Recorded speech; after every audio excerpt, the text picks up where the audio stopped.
Eneka Maiz, parlamentaria de H. Bildu, bienvenida al sillón de la Cámara Foral. Egunon, eskerrik asko.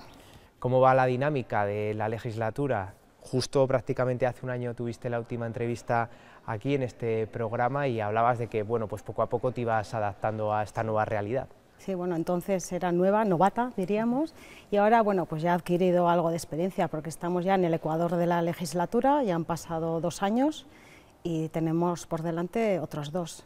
Pues bien, la valoración es muy buena, positiva. ¿Y qué pequeños retos has superado? A mi compañera Sara le comentabas un poco que poco a poco pues tenías que ir con pequeños desafíos superándolos. Sí, pues al final cuando entras en un nuevo proyecto lo que haces es ubicarte o reubicarte, porque estabas en otros proyectos y te reubicas en los nuevos, ¿no?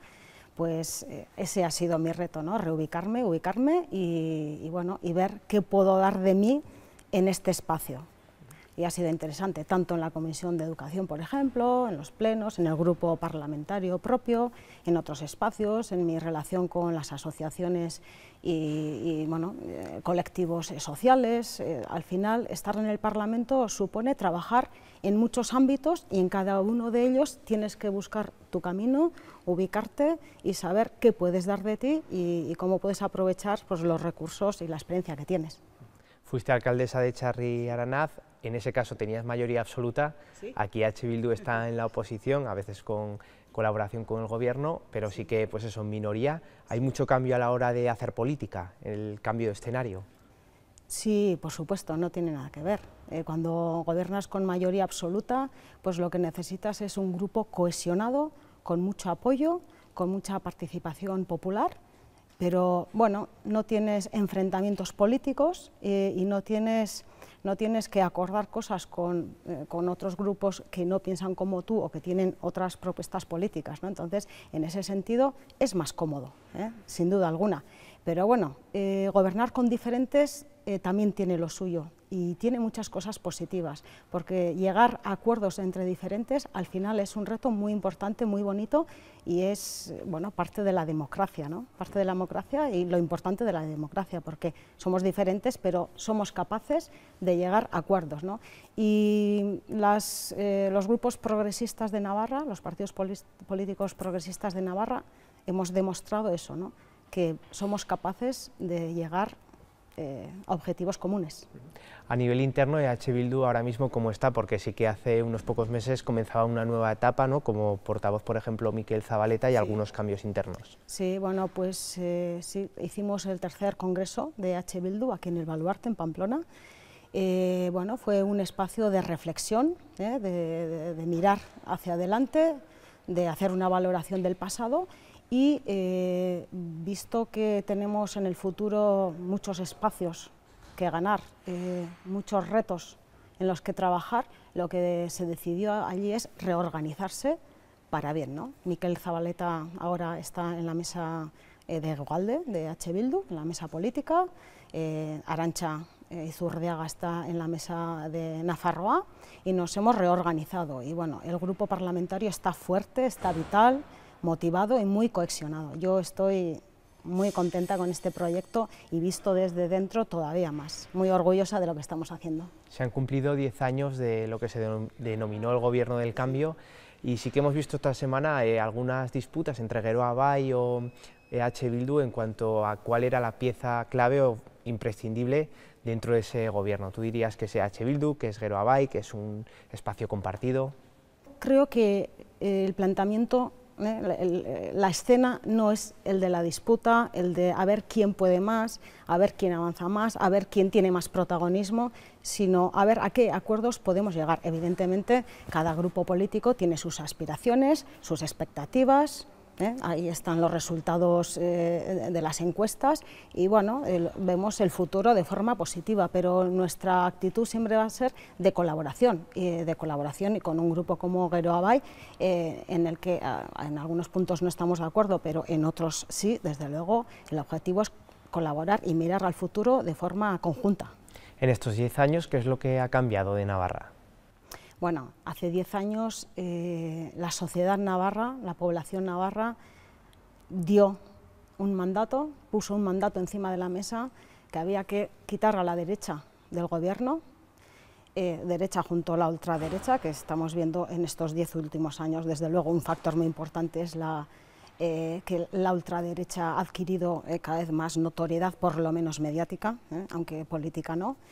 Entonces hemos seguido ese mandato en estos 10 años. Lo que hemos demostrado es que las fuerzas progresistas hemos dado un cambio político muy importante, estamos trabajando poco a poco pero firmemente hacia el futuro, y que el cambio es definitivo, que no tiene vuelta atrás y que tenemos muchos retos por delante todavía a los que abordar, ¿no? Hemos logrado muchas cosas, pero todavía nos queda bastante, ¿eh?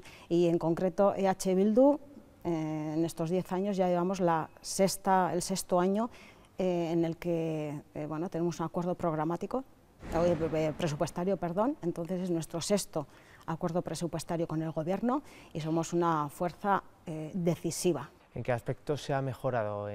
Hablo, por ejemplo, de vivienda, no sé si sanidad, pues por ejemplo, igual en sanidad vemos un deterioro en las listas de espera, a nivel educativo también ha habido momentos de tensión, tú has estado dentro de la comisión, un poco haces una valoración positiva de estos últimos 10 años ya en lo que son los servicios a la ciudadanía. Sí, ha habido hitos importantes, por ejemplo, te has referido a la vivienda, ¿no? En el ámbito de la vivienda, pues bueno, se ha aprobado en el 2024 una ley de vivienda que viene a mejorar las leyes anteriores, y desde EH Bildu hemos sido activos, proactivos y propositivos a nivel técnico y político en estas nuevas políticas, ¿no? Pues, por ejemplo, se han declarado zonas tensionadas, 21 municipios de Navarra se han declarado como zonas tensionadas, en las que va a haber un control del precio de alquiler y de venta, por ejemplo, ¿no? Hay todavía mucho margen de mejora, porque en esa ley se han quedado fuera las zonas rurales y las zonas en riesgo de despoblación, y habrá que hacer políticas incisivas también en esas zonas. Y necesitamos controlar más las viviendas vacías, ese registro de viviendas vacías hay que controlarlo. Las administraciones, ayuntamientos y mancomunidades tienen instrumentos para controlar qué viviendas vacías tenemos o de uso residencial muy ocasional. Según el Nastat, por ejemplo, más del 20% de las viviendas están vacías en Navarra, unas 70.000 en total, y hay que hacer políticas en ese sentido. ¿Cuáles son los principales retos que ahora tiene el Parlamento? No sé si en tema de industria, sanidad. Ahora, bueno, nos queda un mes de curso, diríamos, luego vienen los Sanfermines, el verano y tal. Nos falta trabajar en algunas cuestiones para cerrar, diríamos, el curso como queremos, pero, por ejemplo, pues el tema de la vivienda habrá que desarrollarlo más, la ley de industria, tema de sanidad, tema de despoblación, en fin, hay muchos retos que a partir de septiembre habrá que abordarlos y bueno, será un trabajo arduo.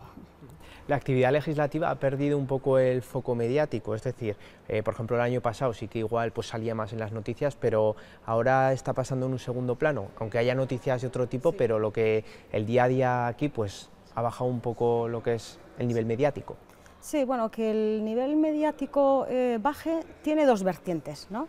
Una negativa, en el sentido de que, muchas veces decimos, aquí estamos trabajando de forma intensa, llevamos a cabo muchísimas iniciativas políticas y luego esto no tiene un reflejo en la prensa, un reflejo en la sociedad, ¿no? Qué pena, ¿no? Que estemos representando a esa sociedad y que esa sociedad no sepa qué es lo que estamos haciendo aquí.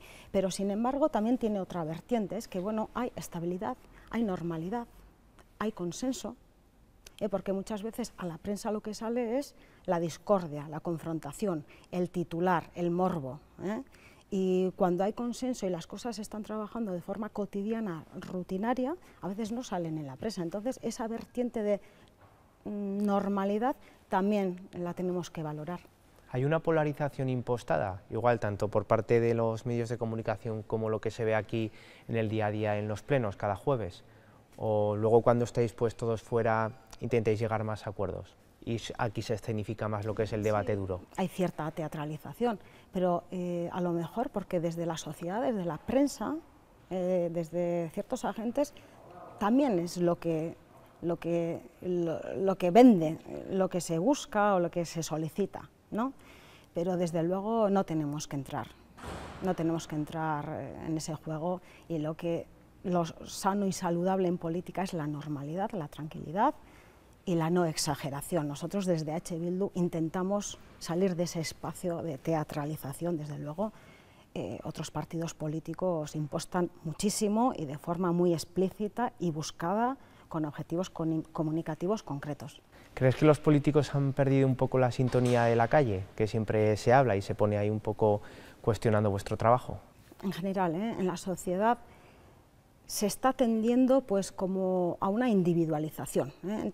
A lo mejor es una valoración que no es correcta, pero la implicación en la política, en los temas sociales, en lo colectivo, en lo cooperativo, en las asociaciones culturales, deportivas, de barrio, esa implicación a lo mejor se está perdiendo, ¿no? Igual haciendo un poco referencia al pasado de cuando yo era más joven, ¿no? En el que todo el mundo está implicado en algún proyecto político, porque para mí todo es política. Todos estos planos de los que te estoy hablando, todos son política, a lo mejor hay una desafección, y a lo mejor esta desafección se materializa más con respecto a los políticos, ¿no? Y bueno, las últimas noticias y cosas que han ocurrido a lo mejor a nivel político.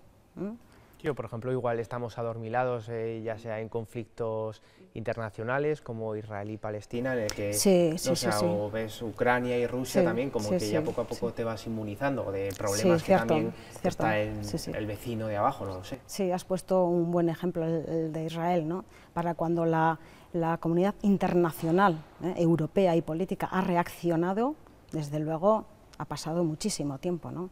Hemos tenido que ver 50.000 personas o más de 50.000 personas asesinadas en ese genocidio para que haya cierta reacción coordinada al respecto, ¿no? Y bueno, parece que somos inmunes a las guerras, al dolor, a los genocidios, ¿no? Hay cierta desidia. ¿Y esa individualidad a qué la achacas? ¿Cuál crees que es la causa? No sé si las redes sociales o que estamos todos más pendientes con los móviles o que la tendencia de nuestra vida pues poco a poco va cambiando, nuestras rutinas, no sé. Pues lo inmediato. Yo creo que un factor importante es la inmediatez. Vamos corriendo, toda la información es rápida, inmediata. Lo de hace 2 horas, la información que ha recibido hace 2 horas ya es antigua, obsoleta. Entonces, esa capacidad personal, ¿no?, que tenemos de reaccionar ante algo extraordinario, a lo mejor pues ya se va aplacando. Antes, todos esos inputs exteriores eran menores y con más diríamos, espacio en el tiempo, ¿no? Y ahora todo es tan repentino, tenemos un bombardeo de información, de vídeos, que al final te inmunizas ante todo, ¿no? Y la capacidad de reacción se pierde. Ese puede ser un factor importante, pero seguro que hay muchos más. Eres técnica en euskera y esta semana ha estado pues, también en boca de todos, sobre todo en el Parlamento Europeo, el hecho de hacer oficial el euskera, el gallego y el catalán dentro del hemiciclo europeo. En este caso, ¿qué valoración haces? Porque muchos países dicen que es problema de la financiación o de incluso la legalidad. Sí, bueno, hay 27 estados que participan de esa decisión y 7 estados, bueno, han mostrado ciertas reticencias en el sentido de que vamos a analizarlo mejor, vamos a ver esto qué consecuencias tiene y, bueno, al final se ha sacado del orden del día este punto y se ha valorado que más adelante se tratará, ¿no? En el 2023 me parece que también se trató y parece que bueno, no hay un consenso total al respecto, pero ¿qué quieres que te diga? Yo como euskaldun, como navarra, como técnica de euskera, me gustaría y sería necesario que el euskera, una lengua vernácula, autóctona, europea, preindoeuropea, o sea, anterior a las lenguas preindoeuropeas, me refería a eso, que sea oficial en el Estado. Sería desde luego un impulso muy importante para el euskera y el resto de lenguas minoritarias de las que estamos hablando, ¿no? Darle ese estatus oficial, ese estatus legal, para que el euskera tenga un impulso, el que se merece. Luego ahora ya vamos con unas preguntas más amables. Hablábamos de que pues eso, está aquí ya la exposición del bronce. Sí. No sé si ya estás tú pensando en Sanfermines, ¿no? ¿Eres muy sanferminera o te gustan más las fiestas de los pueblos? No soy muy sanferminera, eso es cierto. No soy muy sanferminera, no soy muy fiestera en el ámbito nocturno, diríamos, de día sí, soy muy activa, pero al final termino viniendo a Sanfermines 2 o 3 veces cada año. Entonces, bueno, no soy sanferminera, pero al final hay una inercia colectiva, general, si no es con un familiar, con los amigos, terminas viniendo a Sanfermines. Y aparte que como parlamentaria, pues también tenemos compromisos, ciertos compromisos sociales a los que tendremos que venir. No sé si también estás pendiente de la polémica que está habiendo esta semana con el tema de Broncano y Melody. Sí, bueno, he leído algún artículo, algún titular, bueno, en las redes sociales está teniendo esto cierta repercusión, sí. ¿Hacia qué lado te posicionas? ¿Hacia Broncano, Melody? ¿Cómo estás viendo un poco esta polémica? Bueno, pues me gustaría mantenerme un poco al margen de este tipo de polémicas que, bueno, realmente no me interesan mucho. Pero bueno, si llevamos el tema a un plano político, sí que me parece que Eurovisión dice, no, pues una cosa es el arte, la exposición musical, y otra cosa es la política, esto no hay que mezclarlo. Pero no es cierto, antes te he comentado que todo es política, y Eurovisión siempre ha ejercido la política, siempre lo ha hecho, ¿no? Y somos todos muy conscientes, ¿no? Por ejemplo, dejando a Rusia fuera del concurso y permitiendo que Israel sí concurse, ¿no? Entonces, hay una política de facto que no podemos ser hipócritas y no podemos decir que no hay que mezclar las cosas, ¿no? Y un genocidio como el de Israel, esto supera el arte, la música, los concursos, supera incluso la política misma, porque es una cuestión humanitaria absolutamente. Me gustaría llevar este debate a ese plano político de que tenemos que ser solidarios con todo lo que está ocurriendo en Israel. Me hablabas de que todo es político, sí que ahora me ha venido a la cabeza.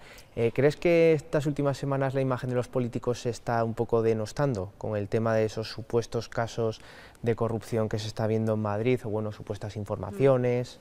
Bueno, hay un intento claro de que algunos políticos y su entorno pues, se ha denostado. Hay un intento político fuerte por parte de la derecha y de la ultraderecha para derrocar al gobierno de Sánchez y, bueno, se está acusando de cosas que todavía no se han probado. Si se probasen, desde luego, que la justicia actúe, eso es lo que decimos, pero no vamos a hacer una condena preventiva. Eso, desde luego, desde H. Bildu no lo vamos a hacer. Algo que no se ha demostrado no lo vamos a condenar. Entonces, claro, hay intereses políticos en esa dirección, ¿no? De que, bueno, algunas acusaciones que no se han probado y algunos bulos pues tengan repercusión. Pues nada, Neca, esto ha sido todo. Vale, muchas gracias.